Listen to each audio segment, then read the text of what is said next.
जब भी हम कोई नया या पुराना कंप्यूटर खरीदने जाते हैं, हमारी तवज्जो सिर्फ चंद बातों की तरफ ही होती है। कौन सा प्रोसेसर लगा हुआ है, रैम कितनी है और हार्ड ड्राइव कितनी है, वगैरह वगैरह। आप यकीन जानिए, ये सिर्फ 20% मालूमात हैं। 80% बातों को हम अक्सर मिस कर देते हैं। यही वजह है कि हम कंप्यूटर तो बड़े शौक से लेने जाते हैं, लेकिन 100 में से सिर्फ 10% बंदे ही बाद में अपनी परचेज से मुतमईन होते हैं। बाकी 90% बंदों को कोई ना कोई कंप्लेंट जरूर रहती है। अस्सलाम वालेकुम, मेरा नाम मसूद जफर है और आज की इस वीडियो में मैं आपको बताऊंगा इंतहाई टॉप सीक्रेट टिप्स जिनको फॉलो करके आप एक परफेक्ट कंप्यूटर खरीद सकते हैं। इस वीडियो को एंड तक देखने के बाद आप बिना किसी की हेल्प लिए एक परफेक्ट कंप्यूटर बाय कर सकते हैं। इवन अगर आप एक कंप्यूटर एक्सपर्ट भी हैं तो भी ये वीडियो आपको एक बेहतरीन रिफ्रेशर का काम देगी और आपको चंद नई बातें सीखने को जरूर मिलेंगी। तो विदाउट वेस्टिंग एनी टाइम चलिए शुरू करते हैं आज के टॉपिक को। पहले तो हम ये जानते हैं कि कंप्यूटर कितनी किस्म के होते हैं और मार्केट में कौन कौन से कंप्यूटर फॉर सेल हो रहे हैं।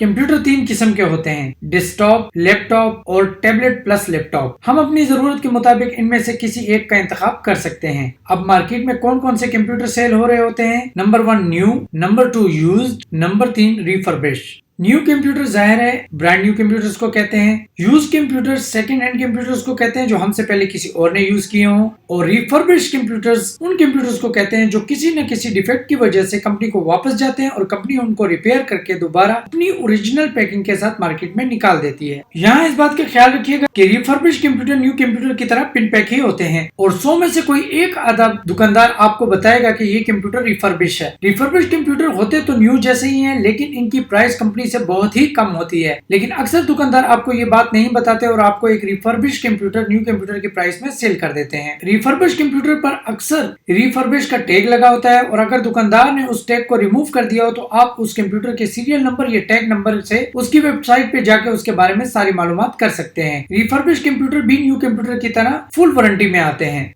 मैं आपको रिकमेंड करूंगा कि आप एक रिफर्बिश कंप्यूटर ना ही लें तो अच्छा है, लेकिन अगर आपने एक रिफर्बिश कंप्यूटर लेना है तो फिर उसको उसकी प्राइस को मद्देनजर रख के लें, जो कि अक्सर उनकी वेबसाइट पे मेंशन होती है। अब आते हैं कि हमने कंप्यूटर में पहली चीज क्या देखनी होती है। जी हाँ, जो पहली चीज हम कंप्यूटर में देखते हैं वो होता है उसका प्रोसेसर। लेकिन ये जान लेना काफी नहीं कि प्रोसेसर कौन सा लगा हुआ है, कोर टू डू है, कोर i7 या कोर i5 है, बल्कि हमको इस प्रोसेसर की जनरेशन का भी पता होना चाहिए। मिसाल के तौर पे एक कोर i7 हमें 10,000 में मिल रहा है तो दूसरा कोर i7 हमें 70,000 में मिल रहा होता है। तो इतना डिफरेंस क्यों? ये डिफरेंस उनकी स्पीड और जनरेशन की वजह से होता है। फर्स्ट जनरेशन का कोर i5 या कोर i7 इंतहाई सस्ता, जबकि 7th जनरेशन का इंतहाई महंगा है। आप अपनी जरूरत और बजट के लिहाज से इनमें से किसी एक का इंतखाब कर सकते हैं। मैं आपको एट लीस्ट 3rd या 4th जनरेशन रिकमेंड करूंगा। जनरेशन के बाद आपको प्रोसेसर की स्पीड का भी पता होना चाहिए, क्योंकि एक ही जनरेशन में एक प्रोसेसर मुख्तलिफ स्पीड के साथ आता है और इसी हिसाब से उसकी प्राइस होती है। मिसाल के तौर पे हम कोर i7 4th जनरेशन को लेते हैं। 4th जनरेशन में कोर i7 के 49 प्रोसेसर्स हैं। सब के सब i7 है और सब के सब 4th जनरेशन है,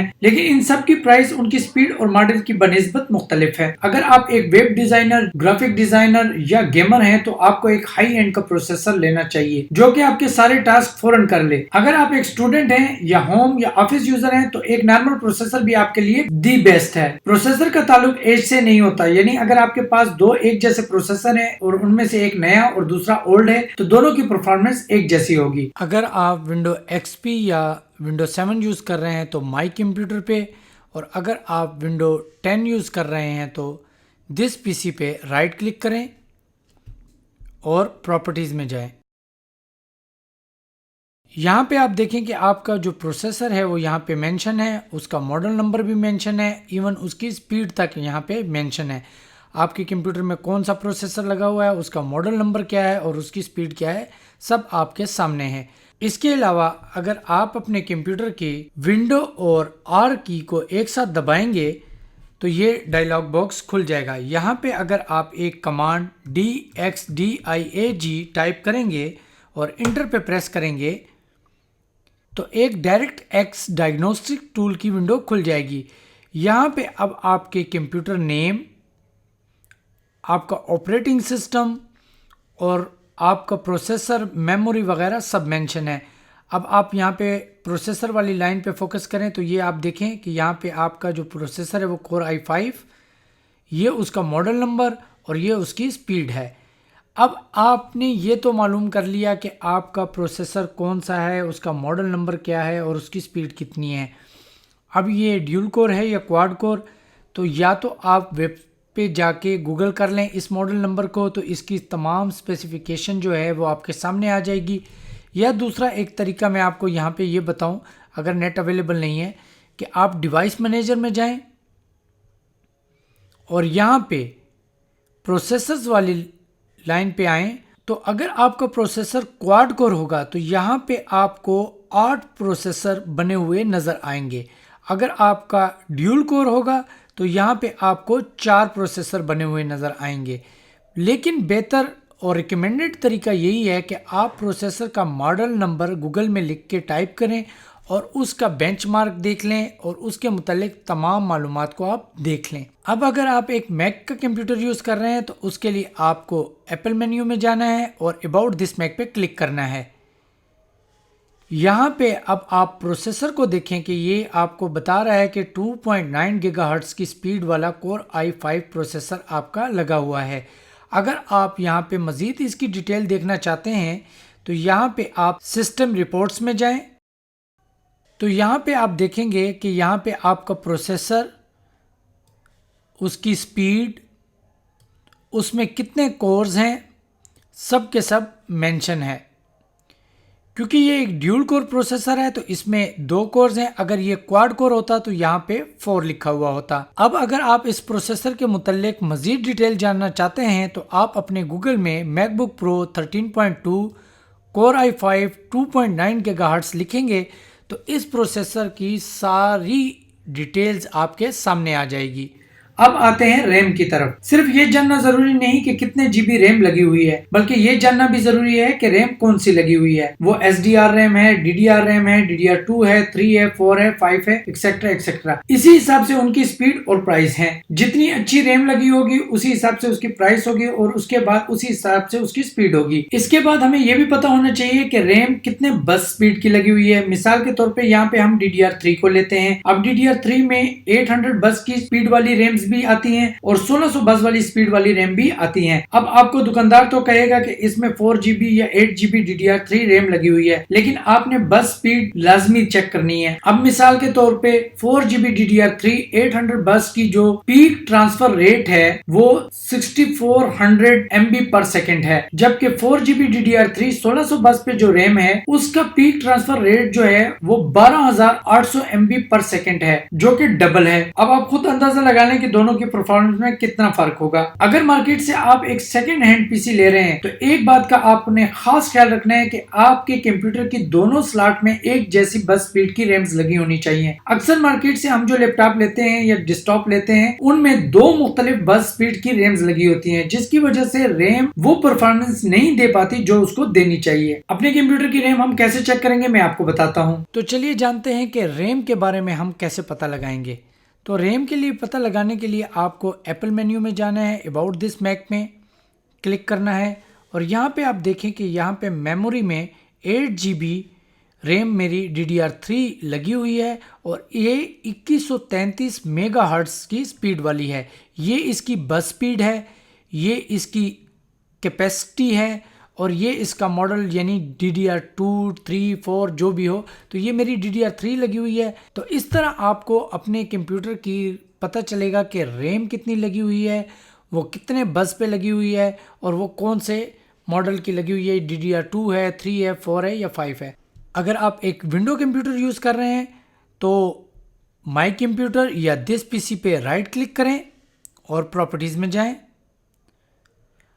और यहाँ पे आप देखेंगे कि आपकी इंस्टॉल्ड मेमोरी जो है वो यहाँ पे मेंशन होगी कि वो कितनी लगी हुई है। अब आते हैं हार्ड ड्राइव की तरफ। रैम और प्रोसेसर की तरह सिर्फ ये जान लेना काफी नहीं कि कितने जीबी की हार्ड ड्राइव लगी हुई है, बल्कि ये जानना ज्यादा जरूरी है कि कितनी स्पीड और कैशे वाली हार्ड ड्राइव लगी हुई है। क्या वो 5400 RPM है, 7200 RPM है या 10,000 RPM है। जाहिर है जितना RPM और उसकी कैशे ज्यादा होगी उतना ही हार्ड ड्राइव फास्ट होगी। यहाँ मैं आपको रिकमेंड करूंगा कि आप एक फास्ट कंप्यूटर लेना चाहते हैं तो हार्ड ड्राइव की जगह SSD का इंतखाब करें। अब SSD भी बहुत सी किस्मों की है। मसलन इसमें SATA 1, SATA 2 और SATA 3 भी है। इसमें 3 GB पर सेकंड वाली भी है और 6 GB पर सेकंड वाली भी है और M SATA भी है। वैसे अगर आपको M SATA वाली SSD मिले तो सबसे अच्छा है, क्योंकि ये नॉर्मल SSD से कहीं ज्यादा फास्ट होती है। लेकिन ये याद रखिएगा कि M SATA वाली SSD हर कंप्यूटर में नहीं लगती, ये ज्यादातर मॉडर्न कंप्यूटर में ही आती है और ये रैम की शक्ल की SSD होती है। अब आपको कैसे पता चलेगा कि कौन सी SSD कितनी फास्ट है? तो अगर आप एक नया कंप्यूटर ले रहे हैं तो उसके बॉक्स के ऊपर मेंशन होता है कि उसमें कौन सी SSD या HD लगी हुई है। आप उस SSD या HD का मॉडल पढ़कर उसको गूगल पे बेंचमार्क कर सकते हैं। और अगर आप एक यूज कंप्यूटर ले रहे हैं तो सबसे पहले अपनी हार्ड ड्राइव या SSD की हेल्थ को चेक करें, जो कि बहुत जरूरी है। वो कैसे करते हैं चलिए मैं आपको बताता हूँ। मैं आपको बताता हूँ कि आप अपने SSD या हार्ड ड्राइव की स्पीड को कैसे चेक कर सकते हैं। सॉफ्टवेयर के जरिए अपनी हार्ड ड्राइव या SSD की हेल्थ चेक करने के लिए मैं जिस सॉफ्टवेयर का इस्तेमाल कर रहा हूँ उसका नाम हार्ड डिस्क सेंटिनल है। अगर आप चाहें तो किसी भी दूसरे अच्छे सॉफ्टवेयर का यूज कर सकते हैं। यहाँ पे आपने बस ये देखना है कि आपकी हार्ड ड्राइव की या SSD की परफॉर्मेंस भी 100% होनी चाहिए और उसकी जो हेल्थ है वो लाजमी 100% होनी चाहिए। अगर वो हेल्थ 96%, 80% या 70% है तो लाजमी बात है उस हार्ड ड्राइव में कुछ ना कुछ बैड सेक्टर्स हैं और उसकी परफॉर्मेंस 100% नहीं होगी। मिसाल के तौर पे आप यहाँ पे नीचे की तरफ देखें तो मेरी हार्ड ड्राइव में यहाँ पे 2 बैड सेक्टर यहाँ पे ये शो कर रहा है। यहाँ पे थोड़ा और नीचे की तरफ आए तो आप देखेंगे कि यहाँ पे पावर ऑन टाइम है। इसका मतलब ये है कि आपकी हार्ड ड्राइव कितनी यूज हो चुकी है। मेरी ये हार्ड ड्राइव 320 दिन, 15 घंटे और 45 मिनट तक यूज हो चुकी है और यहाँ पे इतना यूज होने के बाद इसकी जो हेल्थ है वो 96% पे आ गई है। मे बी कि अब ये इससे ज़्यादा यूज़ हो तो इसकी हेल्थ जो है थोड़ी सी और डिक्रीज़ हो और इसकी परफॉर्मेंस भी थोड़ी सी और डिक्रीज़ हो। इसके बाद यहाँ पे जो एस्टिमेटेड रिमेनिंग लाइफ टाइम लिखा है तो ये सॉफ्टवेयर हमें ये बताने की कोशिश कर रहा है कि ये हार्ड ड्राइव जो है 1000 दिन तक मजीद चल सकती है। चूंकि ये एक सॉफ्टवेयर है इसमें गलती का इम्कान हो सकता है तो मुमकिन है कि आपकी हार्ड ड्राइव 1000 डेज से पहले डेड हो जाए या उसमें इस कदर बैड सेक्टर्स आ जाएं कि आप उसको इजीली यूज ना कर सकें। यहाँ बताने का मकसद ये है कि आपने जो भी अपने कंप्यूटर के लिए हार्ड ड्राइव चूज करनी है उसकी हेल्थ को आप देखें कि वो लाजमी 100% पे हो। अगर 100 पे नहीं तो एट लीस्ट वो 96 या 90% पे हो। जितनी कम हार्ड ड्राइव की हेल्थ होगी उतनी ही कम उसकी लाइफ और उतनी ही कम उसकी परफॉर्मेंस होगी। तो चलिए अब मैं आपको बताता हूँ कि आप अपनी SSD या हार्ड ड्राइव की स्पीड टेस्ट कैसे करेंगे, स्पीड का कैसे पता लगाएंगे। उसके लिए मैं जिस सॉफ्टवेयर का इस्तेमाल कर रहा हूँ उसका नाम है black magic disk speed test. ये एक एप्पल का सॉफ्टवेयर है जो कि मैंने ऐप स्टोर से फ्री ऑफ कॉस्ट डाउनलोड किया है। अगर आप विंडो के यूज़र हैं तो आप क्रिस्टल डिस्क मार्क या ऑटो डिस्क मार्क का इस्तेमाल कर सकते हैं। ये भी बिल्कुल सेम इसी सॉफ्टवेयर की तरह काम करता है। उन सॉफ्टवेयर्स का डाउनलोड लिंक मैं इस वीडियो की डिस्क्रिप्शन में दे रहा हूँ। तो चलें इस विंडो को क्लोज करते हैं और मैं black magic disk speed test को रन करता हूँ। अब जब मैं स्टार्ट के ऊपर क्लिक करूंगा तो ये मेरी SSD की रीड और राइट स्पीड को मेजर करना शुरू कर देगा। तो चलें इसको स्टार्ट करते हैं। इसको एटलीस्ट आप 2 दफ़ा कंटिन्यू होने दें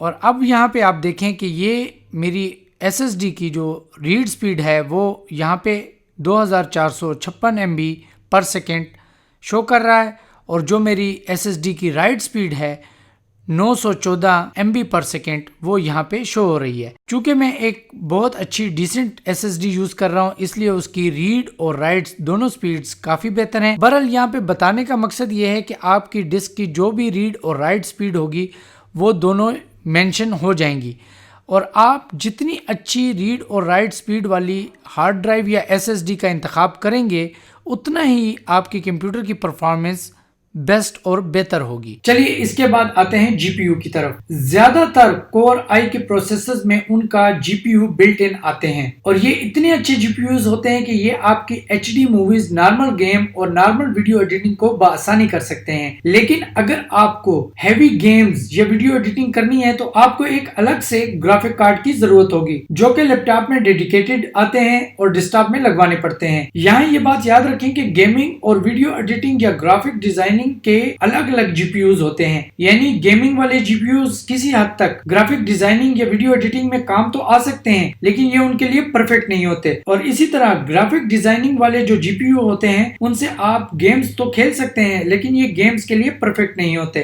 तो अगर आपने एक जीपीयू वाला कंप्यूटर लेना है तो हमेशा उस जीपीयू का इंतखाब करें जो आपकी नीड है। अब आ जाते हैं स्क्रीन रेजोल्यूशन की तरफ। तो मेरे भाइयों, ये आपकी पसंद नापसंद पे है। इसमें सिर्फ मैं इतना ही कहूंगा कि आपकी स्क्रीन की रेजोल्यूशन जितनी अच्छी होगी उतना ही अच्छी आपको पिक्चर्स और क्लियर टेक्स्ट नजर आएगा। कोशिश करें कि आप कोई रेटिना डिस्प्ले या इन्फिनिटी डिस्प्ले वाला लैपटॉप लें, जैसा कि एप्पल में मैकबुक प्रो 2015 या डेल का XPS 15। आपके लैपटॉप की कम अज कम रेजोल्यूशन जो है 1280x800 या 1440x900 तो होनी ही चाहिए। अगर आप एक यूज लैपटॉप ले रहे हैं तो उसकी स्क्रीन को आप सॉलिड कलर्स लगाकर जरूर चेक करें, कहीं उनमें कोई दाग वगैरह तो नहीं है, कोई लाइंस तो नहीं है, क्योंकि अक्सर और बेशतर जो है दुकानदार जो है यूज लैपटॉप्स में बड़े हैवी किस्म के स्क्रीन सेवर या वॉलपेपर्स लगा देते हैं, जिसकी वजह से हमें उस स्क्रीन की लाइंस और स्पॉट वगैरह दाग वगैरह बिल्कुल नजर नहीं आते। इसके बाद आ जाते हैं बैटरी की तरफ। अब अगर आप एक न्यू लैपटॉप ले रहे हैं तो एक अच्छी कैपेसिटी वाली बैटरी वाला लैपटॉप लें, जिसकी कैपेसिटी 6000 से 7000 mAh हो। अगर आप एक यूज लैपटॉप ले रहे हैं तो उसकी बैटरी अच्छी तरह चेक कर लें कि ओरिजिनल लगी हुई है। ओरिजिनल बैटरी का पता आप उस लैपटॉप की स्पेसिफिकेशन से लगा सकते हैं, या आप उस लैपटॉप की सीरियल नंबर और टैग नंबर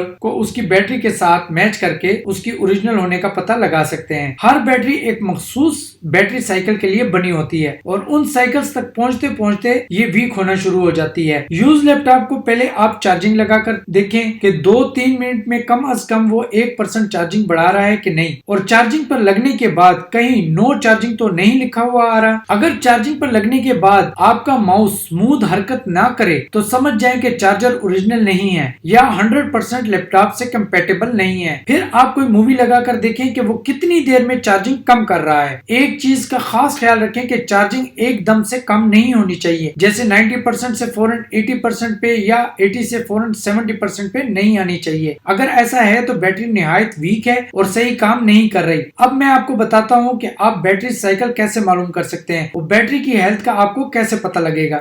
बैटरी की हेल्थ और बैटरी की साइकिल चेक करने के लिए आप ऐप स्टोर से एक छोटी सी एप्लीकेशन बैटरी हेल्थ डाउनलोड कर लीजिए। इससे एक तो आपके यूज्ड लैपटॉप का वाईफाई चेक हो जाएगा कि वो काम कर रहा है या नहीं, और दूसरा आप जब ये एप्लीकेशन डाउनलोड कर चुके हैं तो इसको रन करें।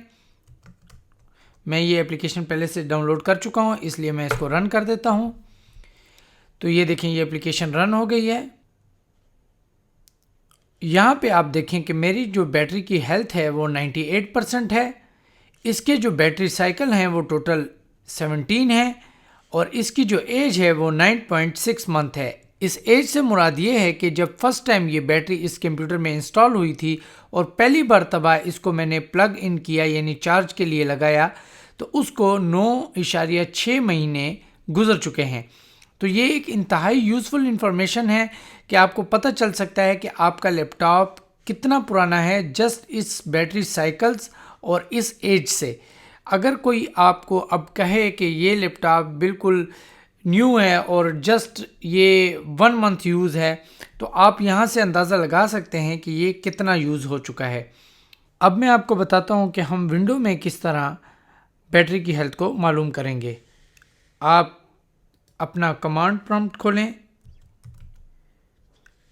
मेक श्योर कि आप कमांड प्रॉम्प्ट जो है वो रन एज एडमिनिस्ट्रेटर करके उसको ओपन करेंगे। इसके बाद आपने एक कमांड टाइप करनी है POWER--ENERGY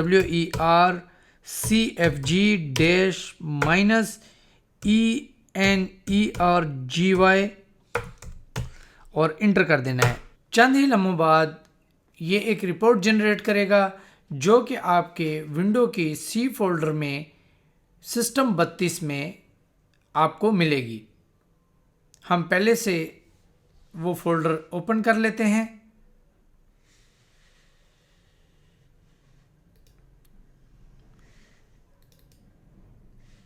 विंडोज़, इसके बाद आपने सिस्टम 32 में जाना है इस फोल्डर में, और यहाँ पे एनर्जी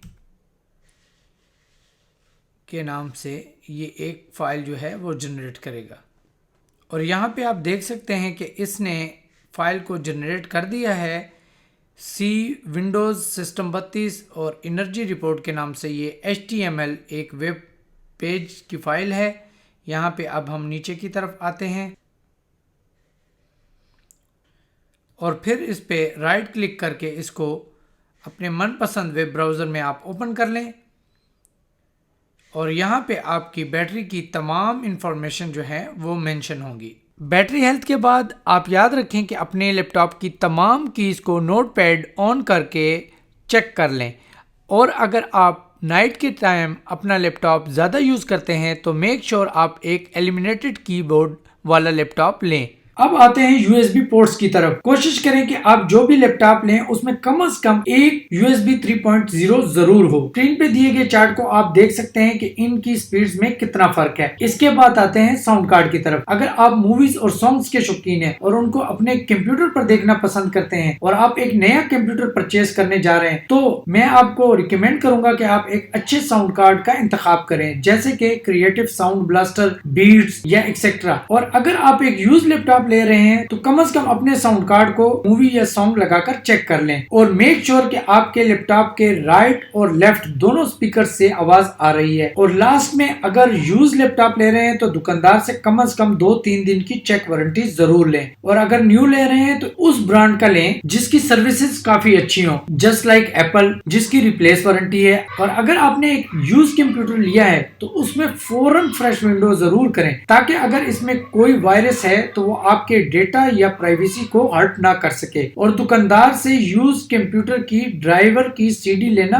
बिल्कुल ना भूलिएगा। तो दोस्तों ये थी चंद इंतहाई खास टिप्स जिनके बारे में बहुत ही कम लोगों को पता होता है। उम्मीद है आपने इस वीडियो से बहुत कुछ सीखा होगा और नेक्स्ट टाइम जब आप कोई कंप्यूटर लेने जाएंगे तो मुझे उम्मीद है कि आप एक परफेक्ट कंप्यूटर बाय करेंगे। वीडियो देखने के लिए, अपना टाइम देने के लिए बहुत बहुत शुक्रिया। दोस्तों अगर आपको मेरी ये वीडियो पसंद आई हो तो प्लीज मेरे चैनल को सब्सक्राइब करें और इस वीडियो को लाइक और शेयर करें। अब तक के लिए इतना ही। Thank you so much. Allah Hafiz.